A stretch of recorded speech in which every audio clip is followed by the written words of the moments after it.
Hello, everyone, and welcome to the 49th annual ALEC annual meeting. We're here in downtown Atlanta at the Downtown Hilton. I'm joined today by Bob Kallstrom.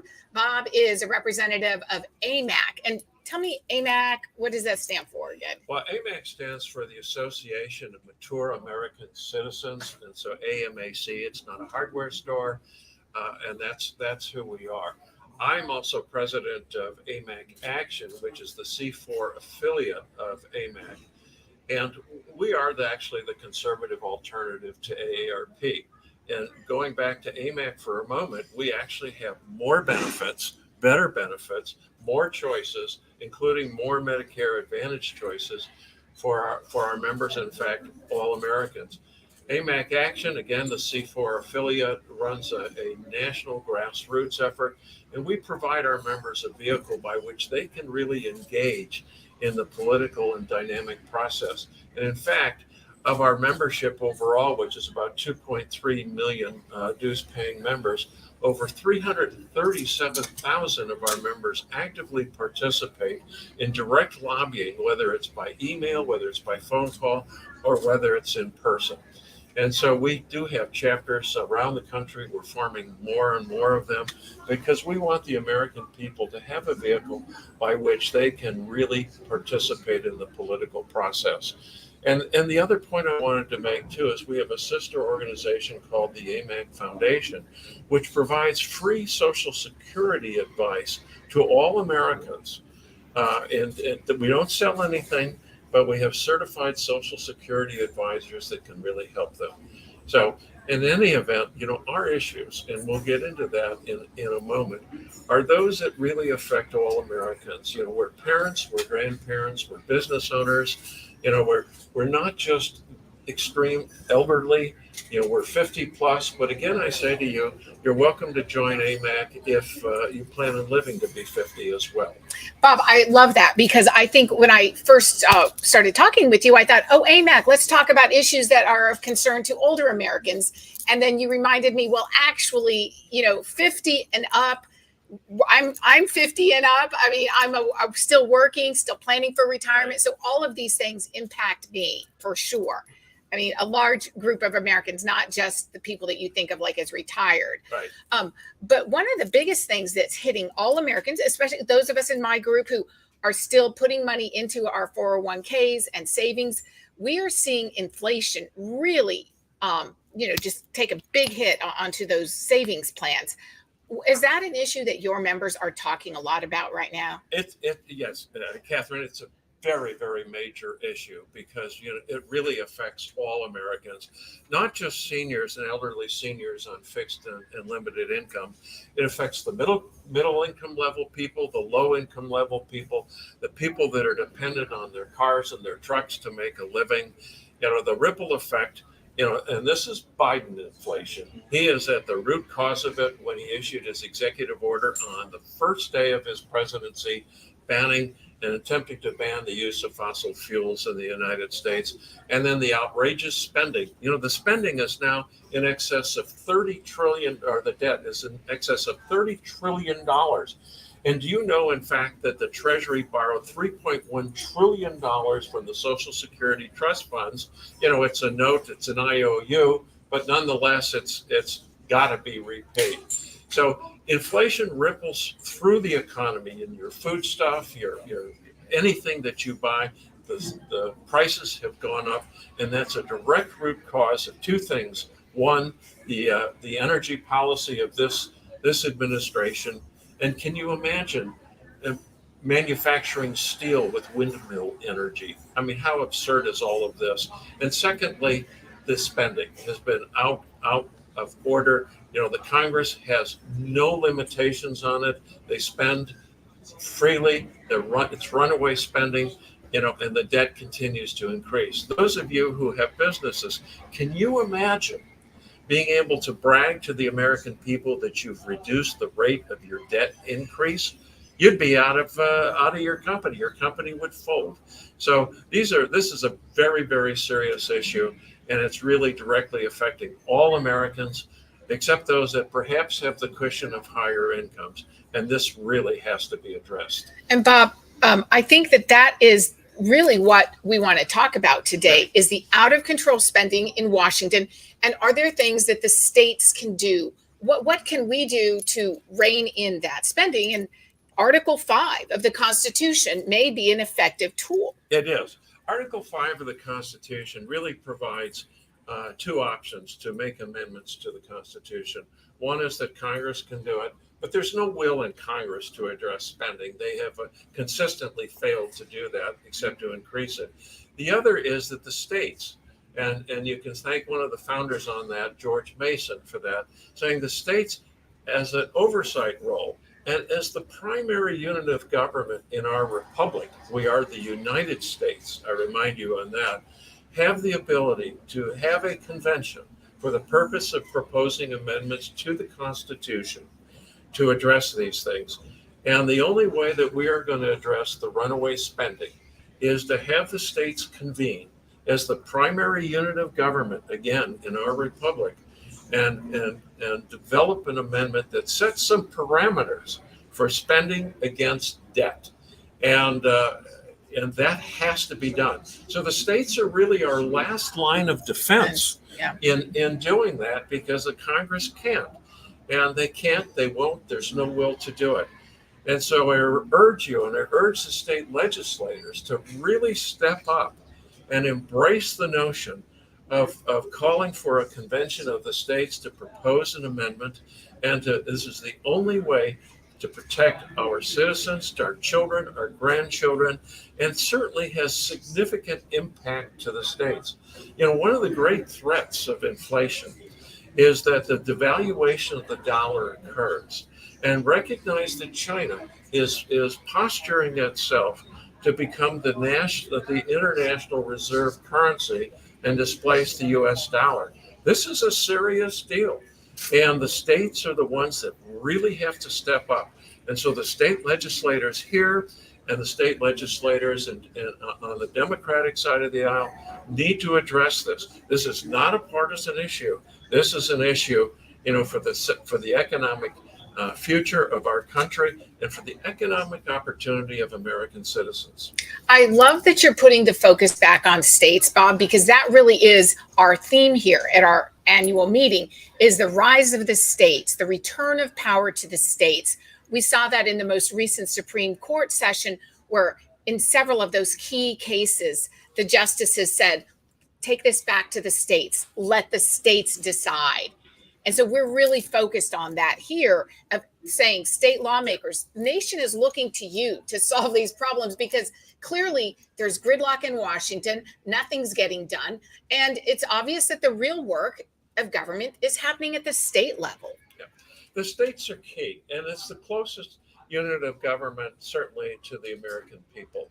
And the American people know the state legislators in their state. They know their governor. And that's where the power was intended to be, you know, by the founding fathers. And it really is, again, time to step up. For too long, state legislators have been viewed sometimes as the political farm club for those wanting to go to Congress. But the real power resides in the states under our Constitution. Remember, the Constitution was written to limit the power of the federal government and specifically enumerate things. But the 10th Amendment and the 6th Amendment specifically refer to the authority of the states, as does Article 5.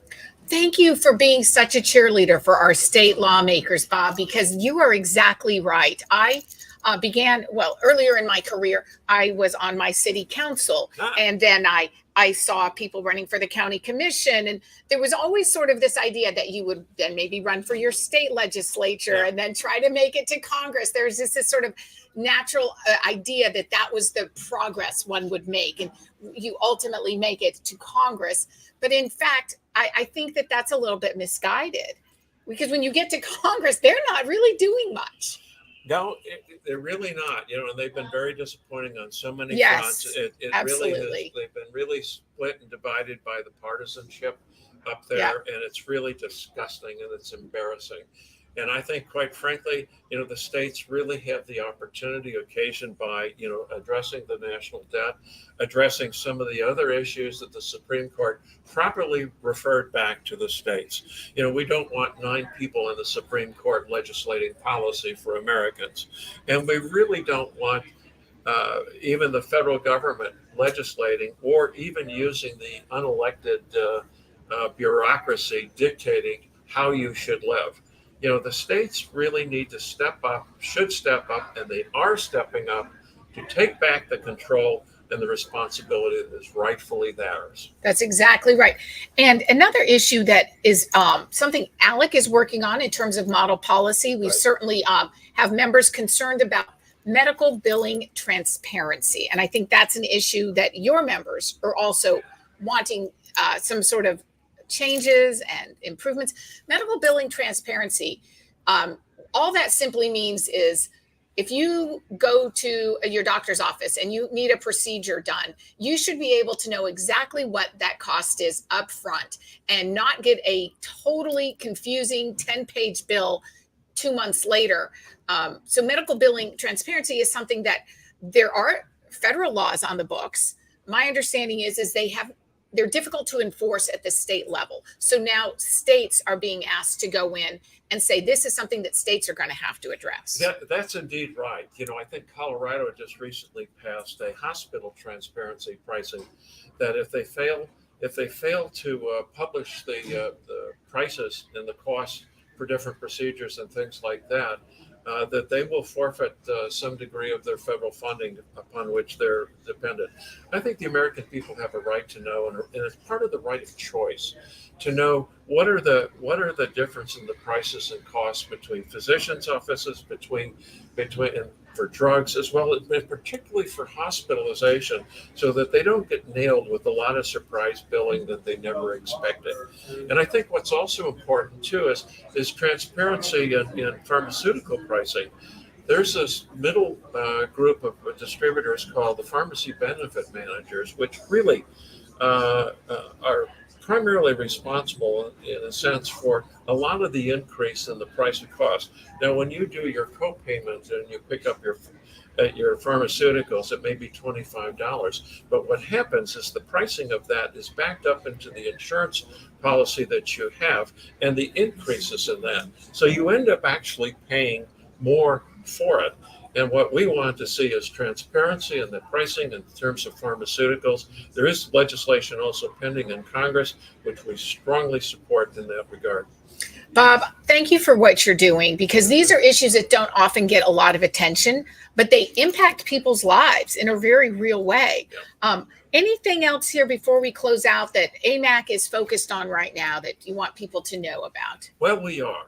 We've been fully engaged in the election integrity movement in this country, following the grave concerns about the 2020 election. And so we've been working through our members, and it's our members that are really are the boots on the ground that are meeting this, and working in the several states to pass a stronger election integrity legislation. Photo ID, no ballot trafficking or harvesting, as they call it.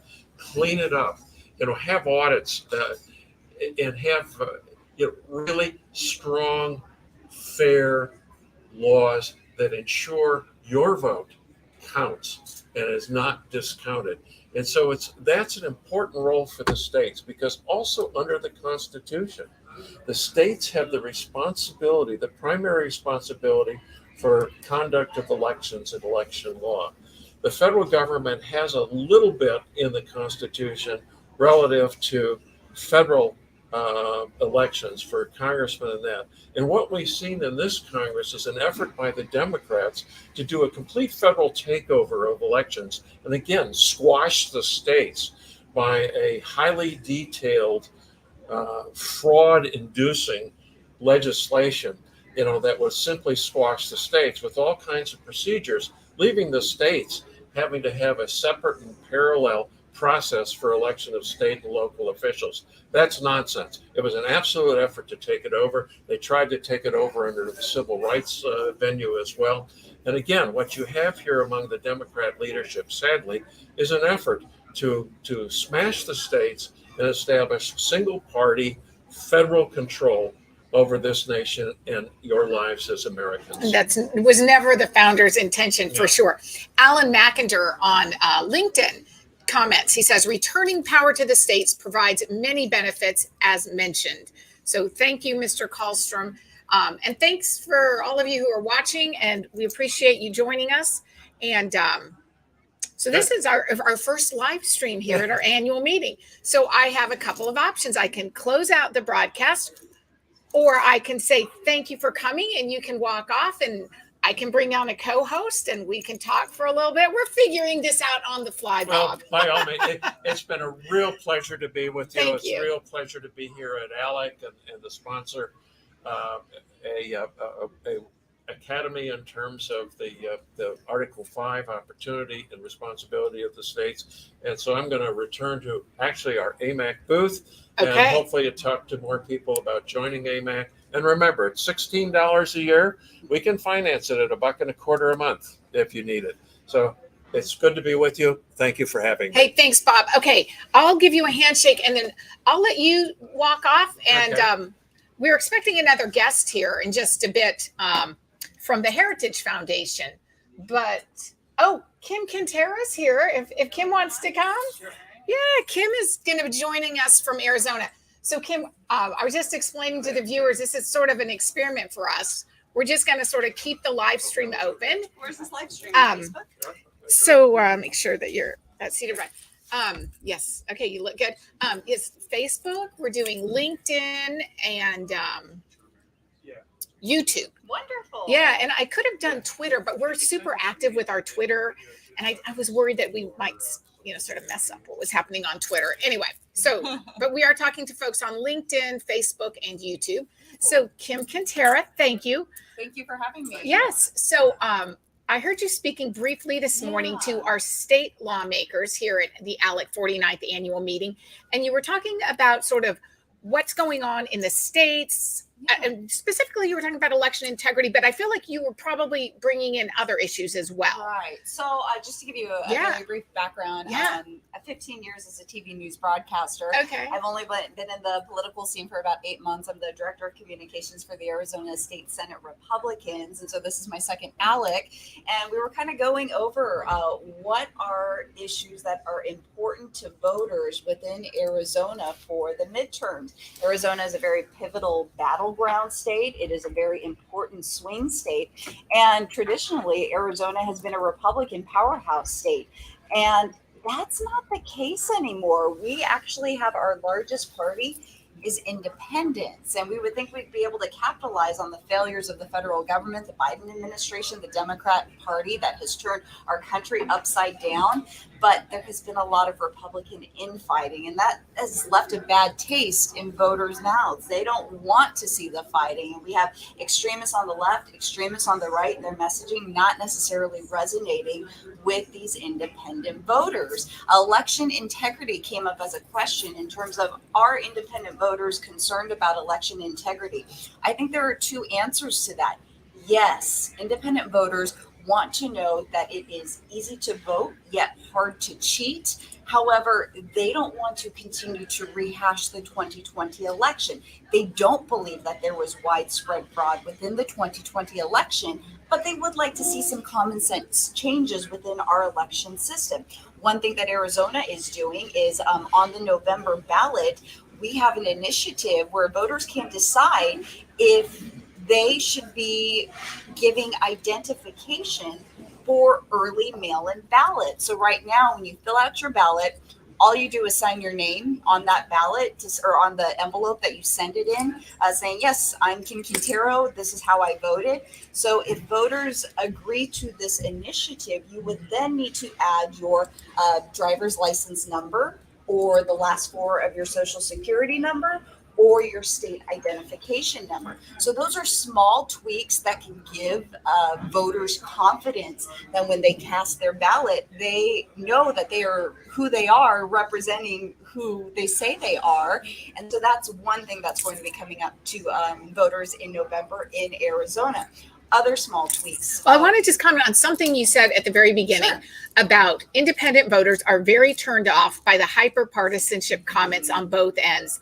And I think that that's a really good message here for ALEC, because let's see, it looks like we're having some sort of, yep, looks like maybe it's either our internet or our camera just froze up. Okay, we're back. No worries. Go ahead.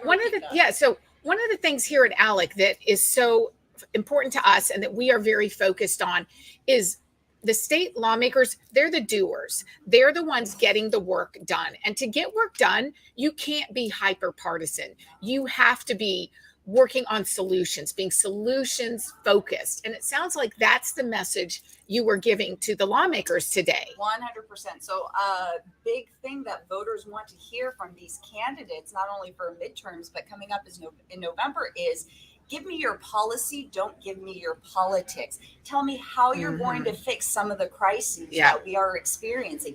Families in Arizona are paying $6,000 more this year for the same goods that they were paying last year.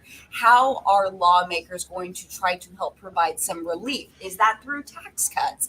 We're not necessarily hearing the policy. We're hearing the jabs against each other, and all of this infighting it's making people turn off the TV, so to speak, when you see these political ads. Tell me why you are the best candidate and how you're going to fix some of these issues in our state, not necessarily fighting amongst each other. Kim, you are speaking our language. I absolutely love it, because the ALEC, we call ourselves a think tank for state lawmakers, or we call it, like, say, a do tank. We do more than think. We actually do. We try to implement these policies at the state level. And one of the things we're very focused on right now is fiscal reforms at the state level, ensuring that there's lower taxes. Flat tax is a big thing right now. Arizona was one of 4 states this year that passed a flat tax. That is a simple flat tax. And we're trying to encourage more states to adopt those sorts of best policies. And we were talking also about, you just said something else that made me think what the states are doing.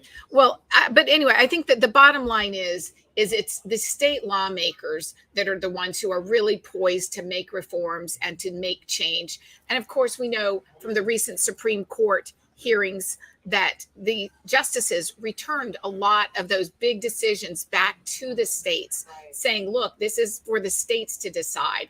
So one of the themes at our conference is let the states decide.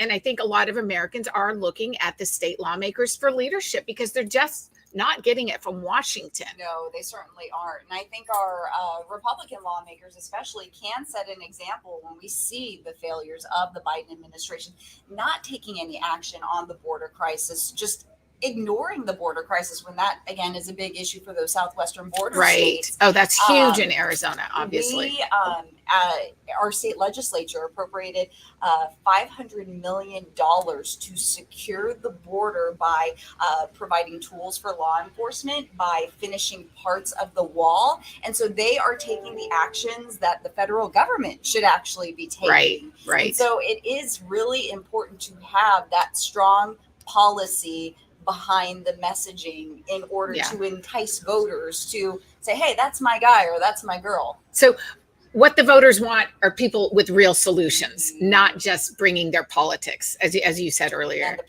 And the propaganda. Yeah. Is there anything that we haven't touched on, just that you have an important message for state lawmakers that you want to get out? I think just unity. I think voters are so tired of the division.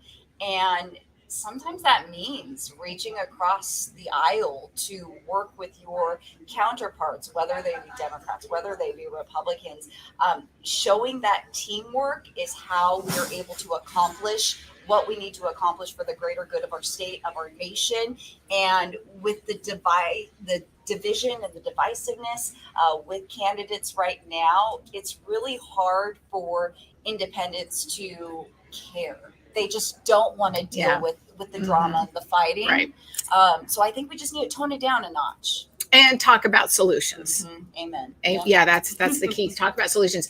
So Kim Quintera, thank you for joining us. Kim is from Arizona. She is the communications director for the House Republican. The Arizona State Senate Republicans. Arizona State Senate Republicans. The president of the Arizona State Senate is Karen Fann, who is the ALEC National Chairwoman. So we're so excited that you came with President Fann this week. So much. Yeah, we're looking forward to all the great workshops here at ALEC. We always take a lot from these workshops, and they help us craft policy for the state. So this is a very valuable resource for our state government. Well, thank you, Kim. So like I said, I think I'll just keep the live broadcast open and I'll just shake hands and you can head nice out. Seeing you. Thank you, Kim. Have a great week here.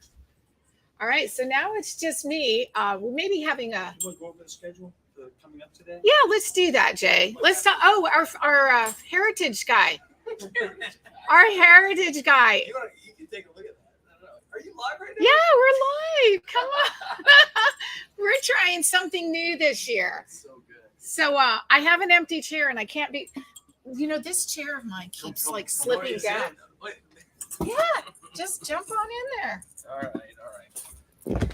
Yeah, this little chair was kind of like falling down. So we're doing. So this is. You are live. literally Yeah, live. Well, we're live. No big deal. Little segments we can cut out. Make into files. Yeah, So, absolutely. Tim, I can never pronounce your last name. Desher. Desher. Yeah, it's Okay. like the O isn't there. Yeah. You know. You want Okay. to type his name up on screen? Oh, yeah. Let's Tim get your name. Desher. Yeah. And then I'm going to have, let's see, make sure I even spell that right. But I think I can spell it better than I can pronounce it. Boy, this is T-I-M. exciting because now everybody's tuning in and they're like, we can see the DOESCH. sausage being made. That's This is it. exactly You can right. tweet out at Heritage right now that you're You can on. tweet out at Heritage right now. Oh, We yeah, hold wouldn't on, even go be on here. distracted. You do it right now while we're talking. Of Well, you want course. to send them to alec.org to watch Alec, the live stream. yes. So we are happy to have Tim Desher. And Tim, give me your exact title over at Heritage. Yeah, I'm the Associate Director of Coalition Relations and the co-host of Heritage Explains podcast. Okay, Yeah. so he's going to be doing something on his Twitter, and I'll just keep talking so I'm not distracting.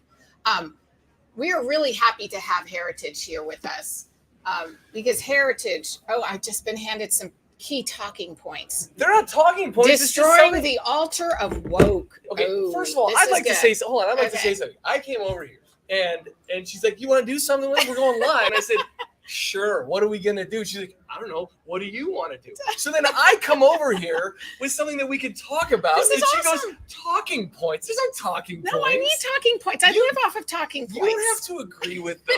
You don't have to say them. No, this is good. You know. Destroying the altar of woke. That's right. Yeah. Okay, so what is that? That I think everyone's talking about that. This is huge. Well, I mean, like the clever quips that we're hearing all over the place. Go woke, go broke. Right. Coca-Cola, those kind of things. You know, and here we are in Atlanta, Coca-Cola. These are huge issues that are happening right now because real stakes are at play, which is the money that you and I are investing into our 401ks, our pensions, whatever. Yes. They're being potentially diverted by some of these big, massive holding companies, BlackRock, State Yeah. Street, Vanguard, all these trillions of dollars that we give them. They say, hey, we don't really like fossil fuels. So we're just going to take some of that money and we're going to put those into, I don't know, solar things. Or we're going to divest from coal. We're going to divest from things like that. And we're going to put it into something that we think is virtuous. And at the Heritage Foundation, all around the conservative movement, we are awake to the wokeness that is happening here and saying, hey, we would much rather have a great 401k than to be able to pat our backs on and say we lost money in order to be woke. Well, exactly. And right now, with inflation eating into people's 401ks big time, Yeah. the last thing they need is these politically motivated investment schemes also eating into their retirement savings. It's a double whammy. Yeah. And the amount of money that, I don't know, a Larry Fink, who, controls, these big, massive, these big, massive Pension pension funds, funds, big, They're- massive things like that. Larry Fink doesn't really get hurt by this because, he's a billionaire. Right. And you don't really notice that. But for me and my family, we notice it. And everybody else in America notices it too because, these actually matters to them. And so we're trying to just sound the alarm bells to that. We've got a huge initiative at Heritage that we're doing, promoting this. ALEC is doing an incredible thing. We've got Vivek coming up Yeah. Tomorrow he'll be here talking about what his efforts are doing it. He's starting a fund. He's got an initial seed of $20 million where he's going to invest in the places where BlackRock, State Street, and Vanguard won't invest. And he's going to talk about that here at ALEC. Oh, I think it's incredible you guys are doing it. Yeah. So we sometimes call it ESG, equity, social governance. Environment. Oh, that's it. Environmental, social, and governance. Thank you. I can never remember that alphabet. Yep. But yeah, that's an important issue here at ALEC that we're certainly going to be talking about. And Tim, anything else you want to add before you head out? I think it's just important for everybody in the movement to. I mean, this is just one of the issues that the left is trying to co-op, take and package up and say, hey, we're really trying to make a change. But really, what is happening is our bottom line, our money, our success, our thriving is at stake for what a few people who are in the country club say. This is what everybody needs to be worried about. And yet, at the same time, we are all being affected by it. So I think the alarm bells are good. I've got a podcast people can listen to. Oh, yeah. What is it? It's called Heritage Explains. My co-host, Michelle Cordero, and I do it once a week. And we take one policy issue. We try and make it very, very innovative, good production. We do a news magazine style on the issue. And it's just a really good way of sounding alarms. And that's what this is based on right here. Hang on, I'm going to put this up. It's just called Heritage Explains. Yeah. Mm-hmm. Yep. You can subscribe anywhere. Apple Podcasts. Most of our listeners are on Apple. So. Okay. Yeah. Please. Heritage Explains. Go check it out. Apple Podcasts. I think I have Pocket Casts. Anywhere you get your podcasts. Yep. And it sounds like you sort of break down the issues of the day in a way that's easy for people to understand. One a week. One a week. Okay. 1 a week. And we spend 15 minutes. It's easy. It's not asking too much. And subscribe or listen and let us know what you think. Okay, so Tim Dasher with Heritage, and go to Heritage Explains. That's a podcast that he does weekly with a co-host. And it sounds like a great resource for our state lawmakers in particular. Yeah, it is good. And we also do Alex States 2 podcast. We know that one. Yeah. You guys do a great job of doing that. And so that's also another plug for that. So. All right. Well, thank you, Tim. Awesome. We appreciate it. Thanks. Thanks. Yeah. All right, I'm out of here. Yeah, take your talking points here. Yeah, I'm going to take my talking points with me. Oh, wait, I might need them. Oh, okay. I'll refer back to them. Thank you, Tim. So, we're here at the ALEC annual meeting in downtown Atlanta. And this is sort of a new thing for us. We're live streaming, testing out how this works. And so far, we've had a lot of fun. We've had a couple guests on so far this morning. And I want to bring in one of my coworkers from Public Affairs, Jay Hamilton. He'll help us sort of get the rundown of the day, of what events are coming up, because we have a lot. Our big address today will begin at 11:30, and that'll be in the main session. And our big speaker there is going to be the Attorney General from Florida, Ashley Moody. She's coming to talk about human trafficking. That is an issue that she has really taken on in Florida. And I believe her state legislature has been a partner with her in making reforms. And state lawmakers from around the country want to hear from her so that they can take that back to their states and look at what's working in Florida, what can they learn from her and what Florida is doing, and then bring it to Wyoming or Georgia, Texas, because we know that human trafficking is an issue that's happening around the country. And here at ALEC, state lawmakers are gathered to share solutions, best practices, what's working in their state. And Jay, did you want to jump in and? You want to go over the schedule? Yeah, let's do it. Maybe take a break. Yeah. All right. I'll give you the floor. You go solo. And I don't need the floor. So coming up in the general session, it's where we'll go to the general session probably about 11:30, and we have in our Arizona State President Karen Fan will sort of open our annual meeting. Lunch will be served, and then we're going to hear from a group that's really taken the initiative on ending human trafficking, from Attorney General Ashley Moody of Florida to Rita Peters and Sheriff Chad Cronister. And so we can look forward to seeing and hearing from them. The Florida initiative is really a big consortium of businesses from the hotels to the airports, and trying to report any incidents of what they think is human trafficking. So it's they're unfortunately have the dubious distinction of being the third state in numbers of human trafficking behind California and Texas. So it's exciting that they've really got a great initiative going. This is something that ALEC does very well, is to share best practices among the states. That's exactly right. And I like what you said about the Florida initiatives, the reforms they're making in Florida. They involve all aspects, sort of like a 360 look at the problem, bringing in hotel workers and giving them training. Like, you may be a maid at a hotel and they're saying, you're on the front lines of this. If you see anything suspicious, here's what to look for. Here's, how to report it. And I think that that's a new approach. It's not isolated to this is a law enforcement problem or law enforcement has to solve this. They're bringing in everyone who might be a point of contact. We have a little preview interview leading up to Attorney General Moody that also goes over with some of the people on the front lines of stopping human trafficking in Florida.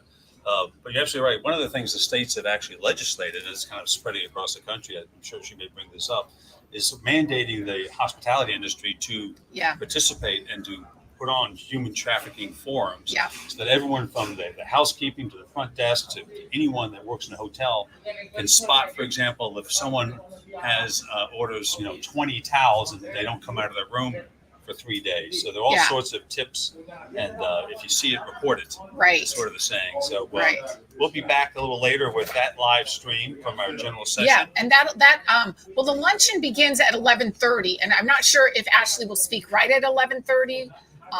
But we will begin live streaming when she does speak. All these live things are fluid. Right, exactly. As we already had one of our keynote speakers today had to back out. I believe it was a COVID situation. So we had to change up the schedule and rearrange things. So things do change here at ALEC, but the schedule looks packed. Right. So anyway, I appreciate everyone tuning into the live streaming. Next week, we'll actually have individual segments that we'll tweet out. So if you have a particular area of interest, you'll be able to find it fairly easily. So this is just sort of the beginning of getting together some great content on what's going on in the states. And the hashtag States Decide is very much alive. States Decide. And, lots of attention to what's going on in the states. So. And while we have just a few more minutes here, I'm going to ask Jay, so you've worked with ALEC before. Mm-hmm. Sometimes people don't really know what ALEC is. They say, well, the American Legislative Exchange Council. It sounds important, but what do you do? What's your mission? Well, obviously the tag is less government, free markets, and federalism. But to me, it's all about spreading policies that have worked in the states among other states. And you have particular pieces of legislation that are bubbling up. We provide research to state legislators. We want all states to share best practices. And this annual meeting is all about that. So often state legislators, most of them are part-time. The sessions are, once or twice a year for a couple of months. They don't necessarily, have a forum to go and talk to their colleagues in other states. And of course, right now, it's the rise of the states with what the court's been deciding, and where government obviously works closer to the people.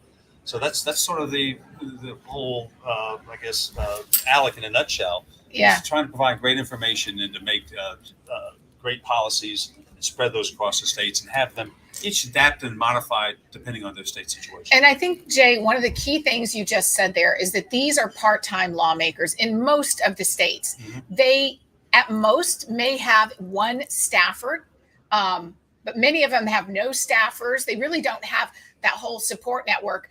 I worked in the New Mexico State Legislature as a staffer, and then later in my career, I worked on Capitol Hill as a staffer. And on Capitol Hill, they have very robust staffs for those members.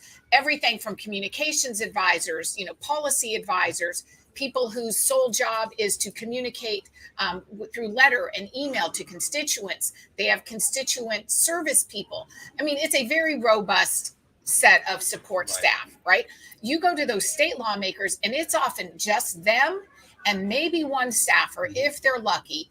And so I think ALEC is a place where they can come to get those resources, the policy experts, that they who wouldn't want to tap into that. And so that's how ALEC is a benefit to those state lawmakers, and then build up their network so that they can know what other states are doing. And when they can hear from a state attorney general who's sort of on the forefront, like Ashley Moody, it really helps them, what their state attorney general may want. That's the top law enforcement officer of each state. And they look at a whole range of issues involving crime and from human trafficking to also sort of guarantee the elections run smoothly.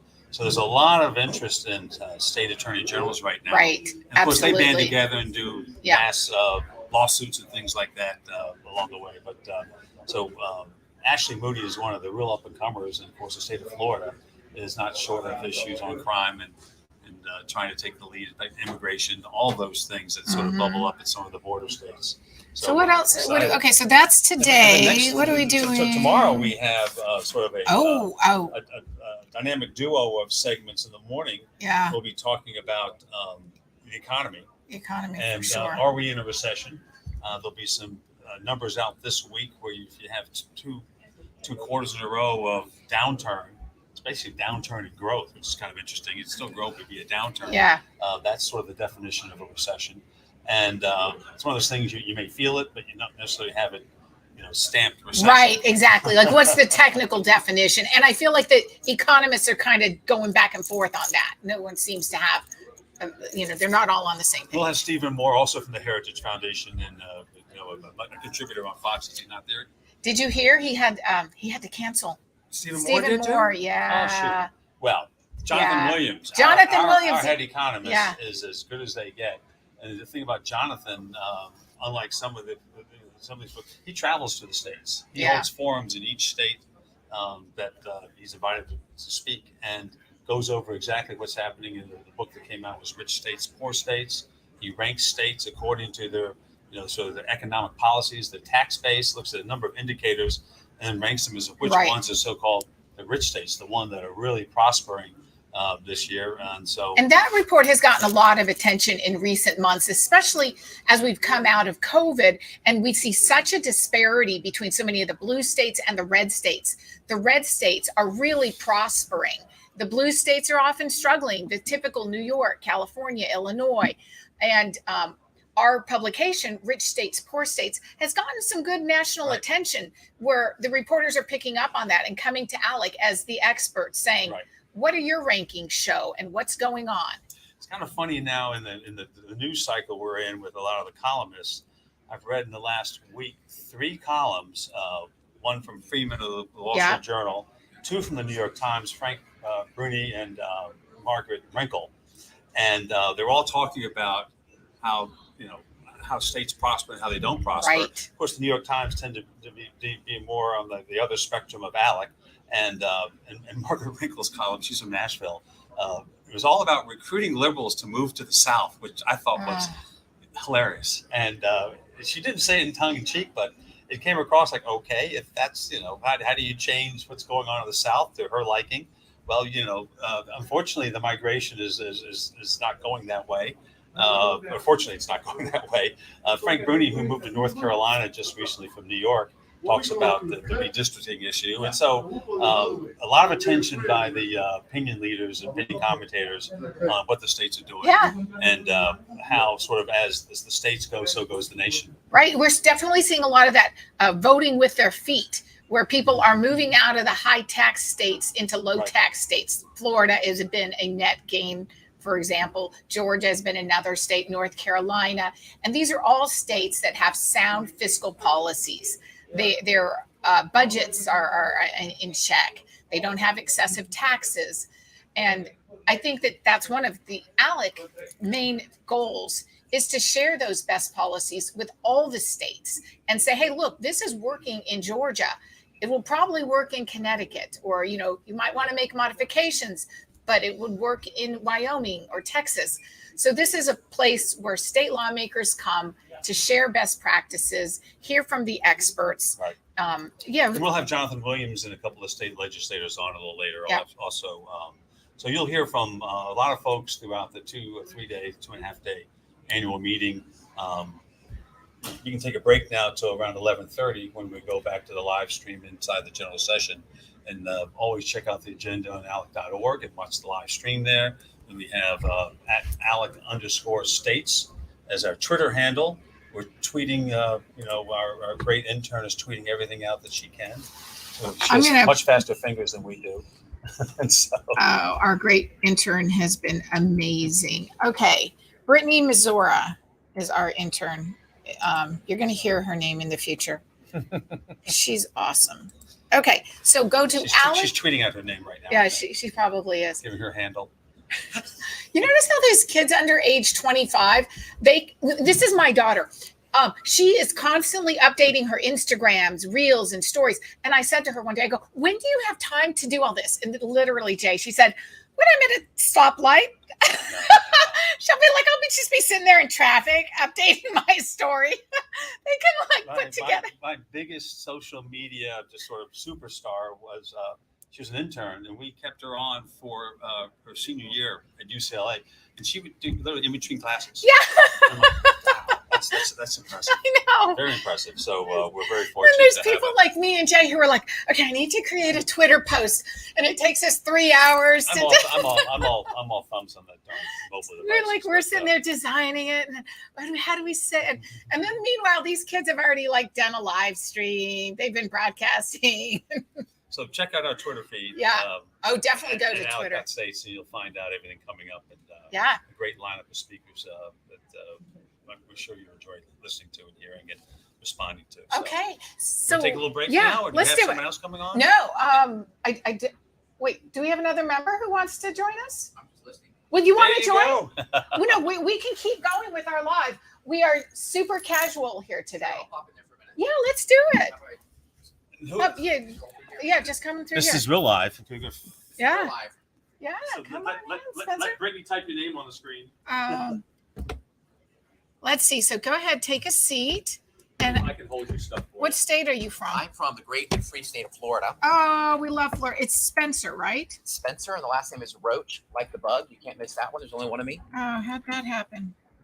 I'm sorry. you. What's your capacity here? So I am a state representative going into my junior and third term in the Florida House, and I'm also the Florida State Chair for ALEC. Oh, so I took over that role you. this year. Thank so you happy for to doing do that. that. This is my third ALEC conference that I've been to since I've been elected, and enjoying it. But what intrigued me is I heard your presentation, not all of it, about the lack of staffing and support for state legislatures. Yes, tell us. And this is something that I have written about as a member of the Florida House, and it's gotten a little bit of traction with. But I think we need to reform and reimagine and reinvent the way that we are doing legislative business in the state of Florida, and probably around the country as well. And a couple of things that I have thought about. Over the last decade, I think there have only been 2 or 3 sessions where we've finished on time in Florida, right? Which tells me that we cannot do the work that the people have hired us to do in the 60 days that we're required to do it in. And we've had 4 special sessions this year. Probably will have a 5th in November. So there's something very wrong there. Yeah, that seems like a structural problem. And I'm wondering if other states are also seeing this addition of these special sessions. Yeah, I think they are, particularly the states with a part-time legislature. Right. And I know we're at ALEC, but I would say, in the research that I've done, NCSL, which is another large organization like ALEC, they no longer classify the Florida state legislature as a part-time legislature, even though that's what we are constitutionally. But if their analysis shows that the amount of hours we're working, the work that we're doing, we are not a part-time legislature anymore in reality. And I think that that's also true. But so will they consider you part-time because how many months of the year are you in? yeah, so we are in session 60 days a year consecutively. But leading up to that, we have about 6 weeks of what we call committee weeks that are staggered throughout the year. So you're really in Tallahassee about 4 months a year. That's not including special sessions. But last year we were in Tallahassee, I think 22 out of 52 weeks, which is certainly not a part-time job. And you look at Florida too. We've gone from in 1968 when we completed our constitution that we work under now, that set up the legislature the way it is. We had about 5 million people in Florida. We now have 22 million people, and to expect that the same workload with a dramatic increase in constituents, it's just not feasible. No, that's just not realistic. And what is your staff situation like? You as a state lawmaker, what does a typical state lawmaker have? Yeah, so a state lawmaker in Florida generally has 2 staff members, Okay. one which will accompany you to Tallahassee and will engage in the legislative policy work that you're doing, and then another which mans your district office and does more of a constituent service basis. Now, I feel like I could employ 6 people full time very easily. And we could not survive without interns that we use as well. But right now, I know this is not really maybe on topic, but we are also suffering from the same things that plague the private sector. In Florida, a staff member makes $34,000, and I have a vacancy right now. I simply cannot hire anyone that will work for that pay in Florida. I mean, in Southwest Florida, it's really impossible to live on a salary of $34,000. I mean, we're paying teachers in Florida $47,500 to start, but legislative staffers, we can't pay them any more than that. So that's a problem too. Yeah. Are these issues that you want to share and network with other state lawmakers here at ALEC to say, hey, are you experiencing this? What are you doing? Is that? Yeah, absolutely. I think it's time for Florida to at least have the discussion about reforming the state legislature and having that discussion about should we actually reclassify ourselves as a hybrid legislature or even a full-time legislature? Or if we want to remain a part-time legislature, how can we structure this so that we can do the people's business in 60 days? Because right now, we simply can't do that. Do you have any sense of what your constituents, what they would think of these sort of restructures? Or do constituents in Florida want a limited, small state government? I mean, what do you think?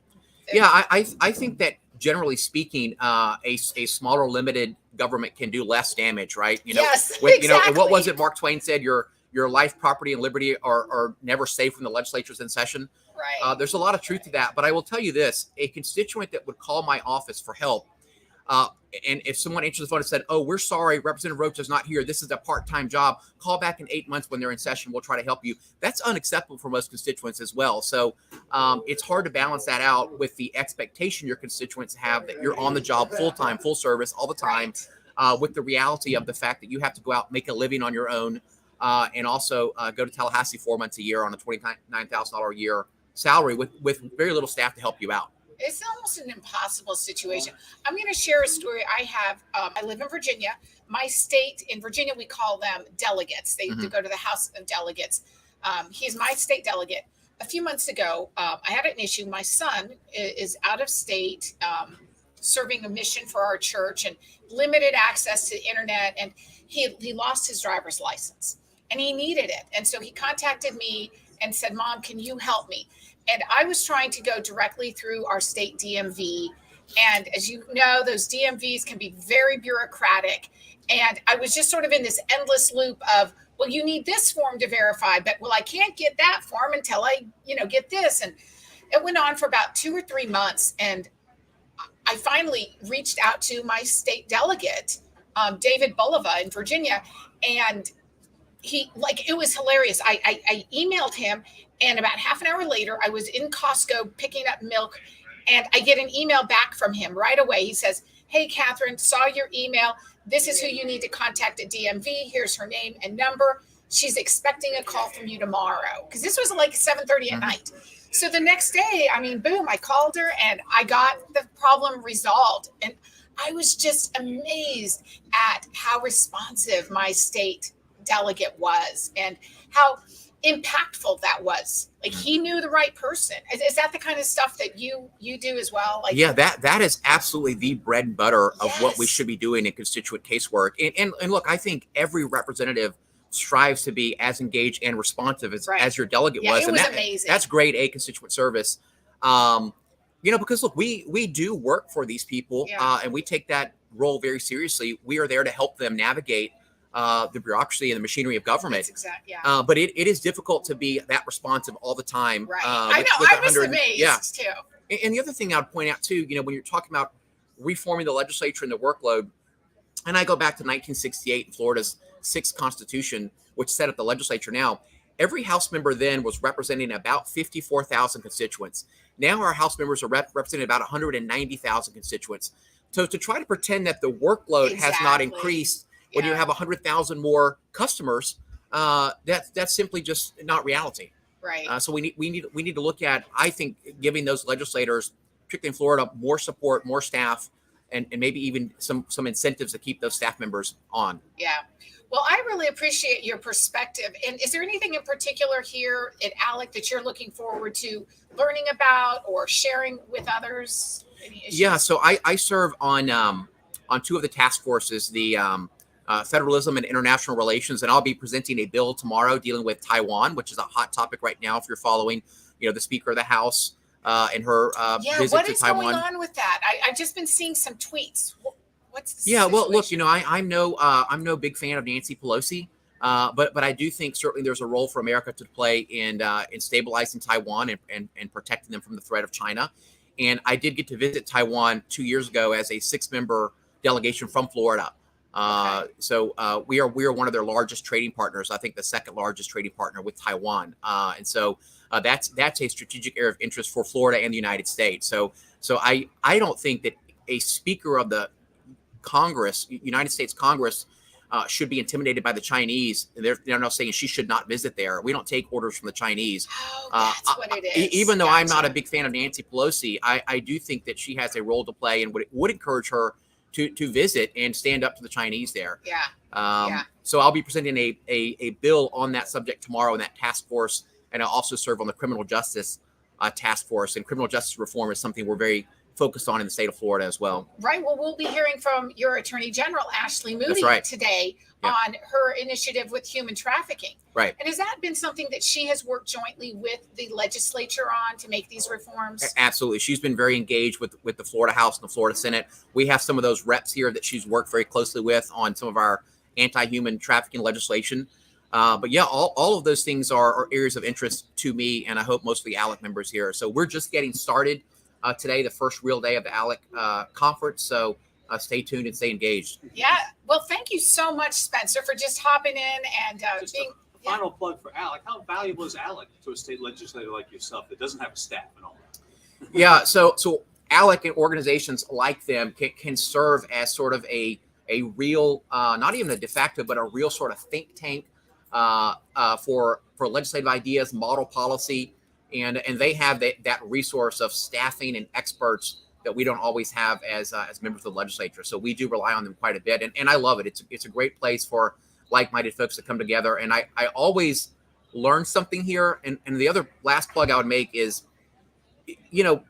there are a lot of other Republican members here, but they have very diverse views about the future of some of these legislative initiatives. So it's interesting to see people that have the same political party affiliation, the same mindset, the same principles, but can, have a widely divergent approach on these policy issues. So I always go back with more ideas than I came in with.